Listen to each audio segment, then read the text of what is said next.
옥창에 심은 매화 몇 번이나 피었다 지었는가? 매화? 매화는 뭘 상징해요? 지조와 절개요. 외워야 돼. 그래서 선생님은 술을 안 먹어.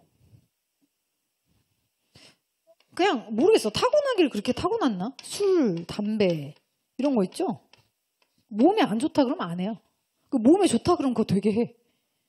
내가. 원래 그냥 그런 애였어. 그렇게 안 생겼지. 그렇게 안 생겼는데 되게 착한 아이예요. 그래서 어쨌든 몸에 안 좋은 건 하지 마. 제발. 그래서 옥창에 심은 매화 몇 번이나 피었다 지었는가. 매화는 지조와 절개를 뜻하는데 왜? 여기 이런 건 왜 해도 돼? 왜?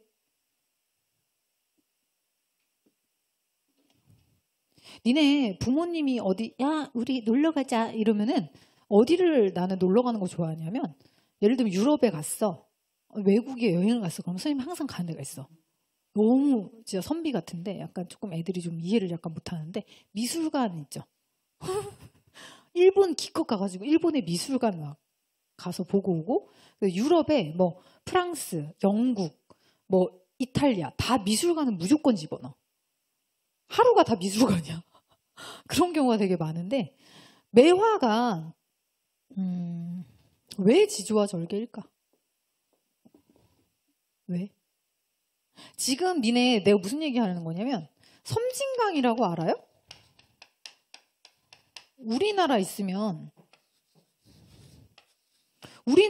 요 밑에 쪽이야. 이 밑에 쪽에 아무튼 섬진강이 있어. 그래서 이 밑에 쪽에 지금 매화 시즌이래요. 그래서 매화, 그러니까 만약에 엄마 아빠랑 어딜 놀러 간다 그러면은 약간 좀 의미 있는 데를 좀 가면 좋지 않을까. 선생님 여행 가면 약 사적, 유적지, 유적지 같은 데 많이 가. 굉장히 좋아해. 공부하고 역사, 여기가 이런 곳이군 이러면서. 자, 섬진강 요 매화 지금 축제하고 있으니까 그런 데 가보는 것도 괜찮을 것 같아. 그러면서 어떤 의미를 새기는 거야? 이 매화가 지조와 절개, 즉 어떤 훌륭한 군자를 이렇게 표현을 했었잖아요. 그런 어떤 정신을 우리가 그 매화를 보면서 기르는 거죠. 그럼 매화의 어떤 점이 군자의 모습과 닮아 있는가? 자, 매화는 언제 펴요? 자, 봅시다. 사군자라고 하는 사군자라고 하는 거요. 네 가지의 소재를 말하는데 군자의 모습을 나타내는 네 가지의 소재를 사군자라고 하죠. 뭐뭐 있어요? 대나무 있어. 대나무. 소나무가 있을 것 같은데 없다는 게 충격적인 거예요. 소나무가 없어. 사군자에. 왜? 왜냐고? 나도 그게 퀘스천이었어. 그래서 내가 그걸 또 찾아봤지. 이유가 없어요. 이유가 정확하게 사군자에 소나무가 없는 이유는 이렇습니다 라고 얘기하는 경우는 없어요. 근데 추론되는 바에 의하면 사군자에서 요 네 가지가 있는데 얘네를 뭘 했냐면 옛날에 선비들이 많이 그렸어. 자기가 막 그렸다고. 근데 소나무가 그리기가 어렵다는 얘기가 있어. 그래서 사군자 안에 안 들어갔다. 뭐 이런 얘기도 있는데 뭐 그게 그렇다고 무조건 맞다는 또 아니고 그런 얘기가 하나 있다 이 말이에요. 자, 그 다음에 또 난초 또 외워야 돼야 이런 거는 국화, 매화, 매난국죽이라고 그래요. 매난국죽. 근데 이게 각각의 계절을 담당하거든요. 봄, 여름, 가을, 겨울. 봄, 여름, 가을, 겨울을 담당해요. 그래서 이렇게 이어지는데 사실 막 엄청 맞다라고 보이기가 또 어려운 면도 있죠. 우리가 매화는 봄에 핀다 그래? 겨울에 핀다 그래? 몰라. 안 들어봤어. 문학에서 겨울에 핀다는 얘기를 많이 해요. 우리 언니가 나한테 이런 질문을 했어. 수아야, 매화는 3월 말에 피는데 왜 겨울에 핀다고 그래? 지금 겨울 아닌데 왜 겨울에 핀다고 맨날 그러는 거야? 문학작품에서? 이렇게 질문한 적이 있어요. 왜 그런지 알려줄게요.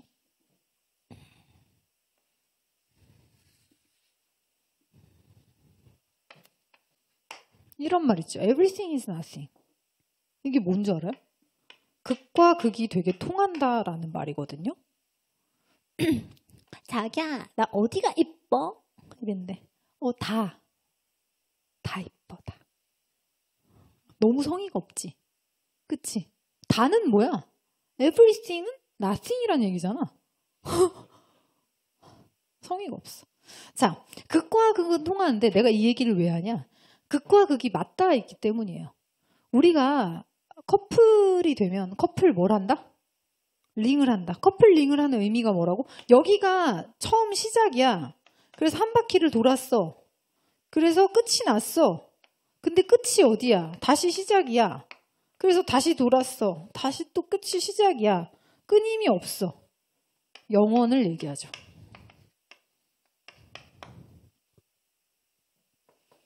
이거 우리 서양의 시간 개념. 서양의 시간 개념은 직선이죠. 그래서 어떻게 된다고? 몇 년에 뭐가 있었고 몇 년에 뭐가 있었고 몇 년에 뭐가 있었고 이런 도표 많이 봤지? 그치? 근데 동양의 시간 개념은 원이에요. 어떻게? 보여줄게. 자, 봄이 있고요. 여름이 있고요. 가을이 있고요. 겨울이 있어요. 다시 봄이에요. 이렇게 하지 말자. 이렇게 하면 쭉 저기 되니까 이렇게 안 할래. 어떻게 하자. 자, 보세요. 이거를 이렇게 딱 잡아가지고 이렇게 붙여. 봄, 여름, 가을, 겨울. 봄, 여름, 가을, 겨울, 봄, 여름. 이렇게 해도 되겠네. 맞아요. 그래서 서양의 시간 개념은 직선적이야. 근데 동양의 시간 개념은 원적이다. 이런 얘기를 많이 하거든요. 이렇게 붙여도 되잖아. 근데 이 봄, 여름, 가을, 겨울에서 여기 봐봐. 언어는 분절성을 가지고 있죠. 언어의 본질 중에 하나지. 언어의 분절성. 즉 여기는 어디야? 턱이야, 볼이야? MS하죠. 그쵸? 근데 우리는 볼과 턱을 구분해서 말해요. 이게 언어의 분절성입니다. 애매모호한 지점이 있다라는 거예요. 그러면 겨울이다 봄이다 하는 것도 애매모호한 지점이 있어 없어? 있잖아. 봄인 것 같기도 하고 아직 겨울인 것 같기도 하고 애매모호할 수가 있지. 그치? 그래서 우리가 봄이라고 이야기되면서도 초봄은 뭐랑 맞닿아 있어요? 늦 겨울과 맞닿아 있어요. 매화는 언제 피는 거예요? 이때 피는 거죠. 그러니까 매화가 겨울에 피기도 하고 봄에 피기도 한다.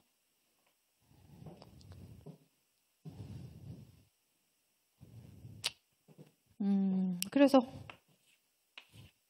이게 봄이라고 치면 겨울이라 치면 요쯤에 핀다고 매화가. 그치? 그럼 얘를 봄에 핀다고 할 수도 있고 겨울에 핀다고 할 수도 있겠네. 맞아? 그러면 문학에서는 왜 자꾸 매화를 겨울에 핀다고 하나? 자, 매화가 지조와 절개를 가진 이유를 얘기해주면 윤선도를 생각해 보면 돼. 아까 배운. 윤선도는 그 북인들, 대북이었던 이첨의 아주 거대한 세력 앞에서 충심으로 임금을 위하고 나라와 백성을 위하는 마음으로 시절이 어땠어? 겨울이야. 시절이 겨울이라는 건 뭐야? 시련과 고난이 있는 상황이죠. 그런 상황에서도 임금을 위해서 뭐라고 했어요? 쟤네 깨스깨들이에요. 이렇게 얘기를 했지. 얘기를 했잖아. 욕 약간 묵음처리 쓰라고 있어요. 깨스끼들이에요. 임금님 나빠요 쟤네. 이렇게 얘기를 하잖아요. 근데 아빠가 뭐라 그랬어? 주변의 사람들이 다 뭐라 그랬어? 이 바보. 지금 그걸 얘기하면 어떡해. 너가 유배가거나 죽을 거란 말이야. 이 바보. 이렇게 얘기했다고. 근데도 윤선도는 얘기를 했죠. 임금님, 이거 잘못했습니다. 이렇게 얘기를 했잖아. 맞아요? 매화도 똑같다는 거야. 겨울이라서 다른 모든 꽃들, 이거랑 대비되는 게 뭐냐면 다른 꽃들이에요. 다른 꽃들은 다 조용히 하고 있다니까. 다른 선비들도 다 알아. 이처럼 걔네가 과거 발문하는 시제 같은 것도 다 팔아먹고, 막 등용되는 자리도 다 팔아먹고, 인사권도 다 팔아먹고, 지네 친척들 다 앉혀놓고, 잘못된 거 다 알아. 너만 아는 거 아니야. 아우, 정말. 그런 거 아닌데 상황이 지금 좀 그렇잖아. 그럼 좀 조용히 있어야 될 거 아니야. 라고 얘기했다고요. 근데 다른 꽃들도 겨울이라서 시련이 있으니까 어때? 펴, 안 펴? 안 핀다니까? 시련이라서? 근데 얘는 혼자 펴. 윤선도는 혼자 상소를 올려. 그쵸? 이게 지조와 절개야. 상황이 어떻든 내가 매섭고 힘들고 괴로운 상황이어도 내가 할 일을 하는 거. 얘가 그렇게 한다는 거죠. 그래서 매화가 지조와 절개의 상징이 되는 거예요. 근데 봐봐. 이렇다라고 한다면, 이래서 매화가 지조와 절개를 표현한다라고 한다면, 그러면 우리가 좀 문학은 극적으로 쓰여져야 되지 않겠어요? 그렇죠? 그러면 겨울에 핀다고도 할 수도 있고 봄에 핀다고 할 수도 있어요. 그러면 언제 핀다고 하는 게 좀 더 매화의 저런 성격을 잘 극적으로 부각해서 드러낼 수 있을까? 다 알면서도 대답 안 해. 응? 그렇지. 겨울이라고. 작게만 얘기해줘도 내가 딱. 겨울이라고 하는 게 낫잖아. 좀 더 부각이 되잖아요. 시련이나 이런 게. 그래서 매화가 겨울에 핀다라고 이야기를 하는 거예요. 늦겨울을 이야기하는 거예요. 초봄과 늦겨울 사이에 있어요. 알겠죠? 그래서 매화가 지조와 절개를 이야기를 합니다. 그래서 매화를 보면서 어떻게 생각하면 되는 거예요?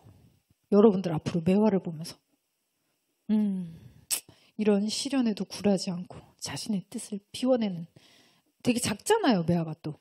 그래서 이렇게 작고 앙증맞은 것이 이렇게 추운 날 피어났구나. 그러면서 나도 나의 정신적인 것을 새로이 좀 생각해 볼 수 있겠죠. 그래서 옛날 사람들은 매화를 보면서 뭘 한 거야?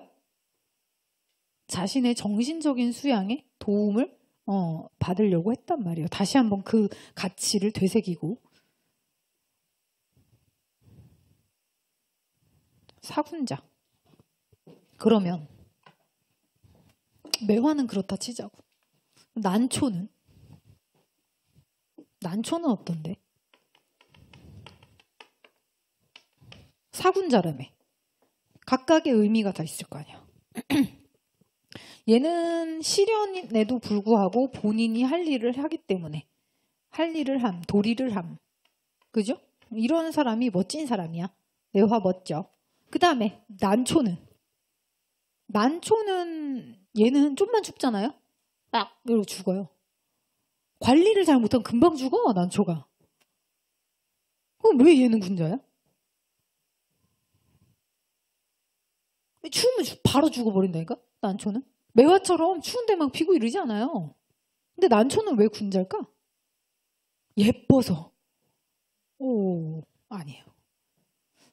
얘는 향을 얘기해, 향. 향기가 그윽하고 좋다. 사람의 향기가 좋다.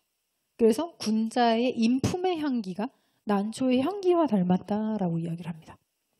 그 다음에 국화는 가을에 핍니다. 얘도 어때? 매화랑 똑같아. 가을에 서리가 내릴 때 엄청 추운데 다른 곳들 대부분 다 언제 핀다고? 봄에 핀다고. 봄에 피는데 얘는 가을에 펴. 다 막 시련이 있어서 낮아빠질 때 얘는 그래도 할 일을 한다. 그래서 매화하고 같은 의미야. 같은 의미. 그래서 지조와 절개를 뜻해. 그 다음에 그래서 난초는 지조와 절개라기보다는 그냥 인품의 향기를 이야기를 해요. 그 다음에 대나무는 그렇지. 부러질지언정 굽히지 않겠다. 뭐 이런 거. 그 다음에 또 뭐예요? 불변성에 한마음, 일심, 지속적인 책임감, 변하지 않음. 언제나 푸르잖아. 그래서 그렇습니다.